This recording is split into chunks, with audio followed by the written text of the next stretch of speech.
Court से एक फैसला आया था जिसमें कहा गया था कि तलाकशुदा महिलाओं को गुजारा भत्ता दिया जाएगा। उस पर मुस्लिम पर्सनल लॉ बोर्ड का फैसला कह रहा है कि फैसला शरीयत से अलग है, हम शरीयत से अलग नहीं चलेंगे। इसको नहीं मान रहे वो फैसले को। तो इसमें क्या गलत है? हर मुसलमान शरीयत को फॉलो करने की कोशिश करता है और अब से नहीं 1500 साल से शरीयत फॉलो की जा रही है। अब ये पॉलिटिकल मामलात हैं, इस तरह की बातें, और अगर सुप्रीम कोर्ट ने फैसला सुनाया है तो जाहिर है उसका तो सब आदर करते हैं।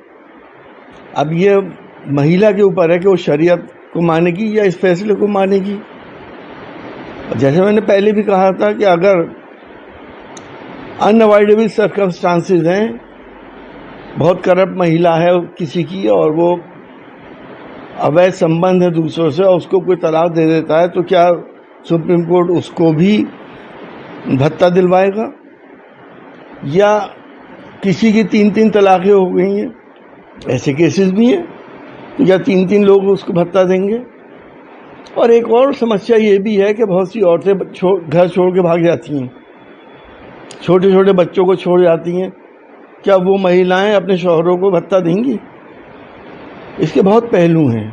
तो आप क्या इनकी मुस्लिम लॉ पर्सनल बोर्ड की इसकी बात का समर्थन करते हैं? देखिए, हर मुसलमान शरीयत का समर्थन करता है, और अगर वो शरीयत का समर्थन नहीं करता है मुसलमान, तो मैं समझता हूँ कि वो इस्लाम के दायरे से भी बाहर हो जाता है।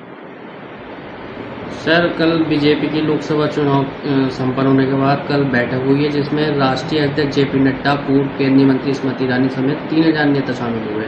उसमें जेपी नड्डा ने कांग्रेस पर बोलते हुए कहा है, कांग्रेस के भाई बहन पढ़ लिखे अनपढ़ हैं।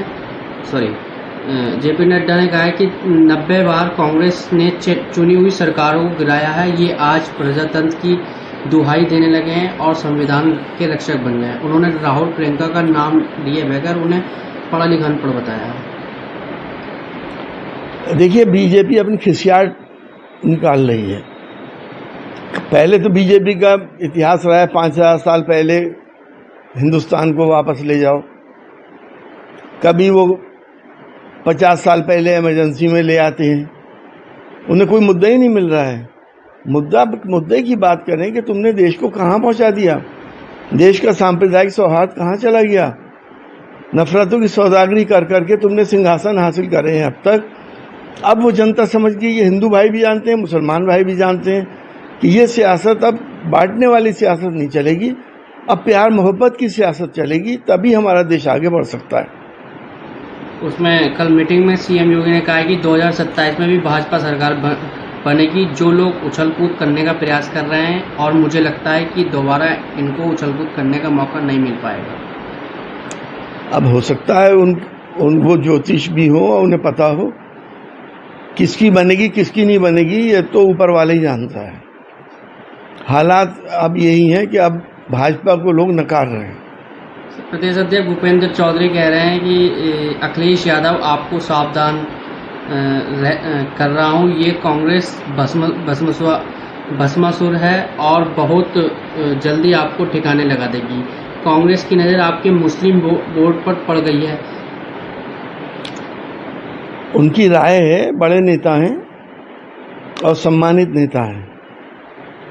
अब उनकी राय है वो, लेकिन जाहिर है अखिलेश जी ने दुनिया देखी है, वो और एक्सपीरियंस नेता हैं हमारे।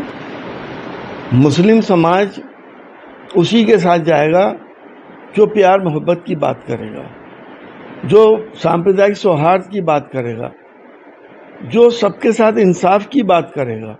मुस्लिम समाज उसी के साथ जाएगा। इसी पे अखिलेश यादव ने पलटवार करते हुए एक्स पर लिखा है, जिनका इतिहास धोखे का है उनके मुंह से संबंधों के भविष्य की बात अच्छी नहीं लगती। हाँ, सही कहा है भाई, धोखे तो दिए हैं और धोखा देके बिलफ करके लोगों से वोट ले लिए, गारंटियां की बड़े बड़े प्रचार करके। आपके चैनलों ने भी बड़े बड़े प्रचार करे, लेकिन उस प्रचार में 15 लाख की गारंटी की लोगों ने बात नहीं करी, 2 करोड़ नौकरियों की बात नहीं करी। तो हिंदुस्तान की आवाम को इतना बेवकूफ़ ना समझा जाए कि वो इस तरह के बहकावे में आ जाएं और वोट दे देंगी। अब लोगों को ज़मीनी हकीकत को देखना है कि उनका जीवन स्तर किस जगह पे जा रहा है। जो जीवन स्तर को उठाने की बात करेगा, प्यार मोहब्बत की बात करेगा, हिंदुस्तान का समाज उसके साथ जाएगा। आपके मुताबिक भूपेंद्र चौधरी जी की ये राय है कि मुस्लिम वोट जो कांग्रेस जो है मुस्लिम वोटों पर निगाह रख रही है, तो अखिलेश जी को इस पर विचार करना चाहिए, कुछ सोचना चाहिए जब उनकी राय आई है। तो देखिए, उन्होंने राय दी है, अब ये तो उनकी राय है, लेकिन हम ये समझते हैं कि मुस्लिम vote en bloc Samajwadi Party के साथ है।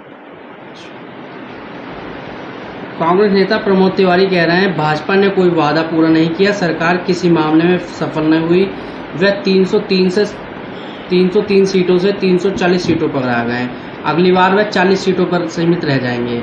भाजपा SC/ST एक्ट को खत्म करना चाहती है और संविधान बदलना चाहती है। देखिए, रिजर्वेशन तो खत्म करना चाहती है भाजपा, ये तो पूरे हिंदुस्तान को मालूम है। नौकरियों में जिस तरह का उलटफेर किए जा रहे हैं, जिस तरह से प्राइवेटाइजेशन हो रहा है, प्रॉफिट मेकिंग यूनिट्स का प्राइवेटाइजेशन हो रहा है, जहाँ पे अगर नौकरियाँ मिलेंगी भी तो आरक्षण लागू थोड़ी होगा उनके ऊपर।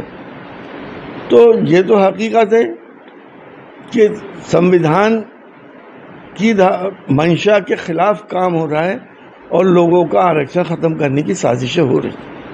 सर, वह कह रहे हैं वह ऐसी चुनावी व्यवस्था बनाना चाहते हैं जिसमें गरीब अपना वोट ना डाल पाए। कांग्रेस और एनडीए गठबंधन संविधान में विश्वास करते हैं और इसकी रक्षा करेंगे। जाहिर सी बात है, हमने संविधान के बचाने का नारा लेके ही तो चुनाव लड़ा था और लोगों ने अप्रिशिएट करा उसे, लोगों ने इस बात पे हमें वोट दिया।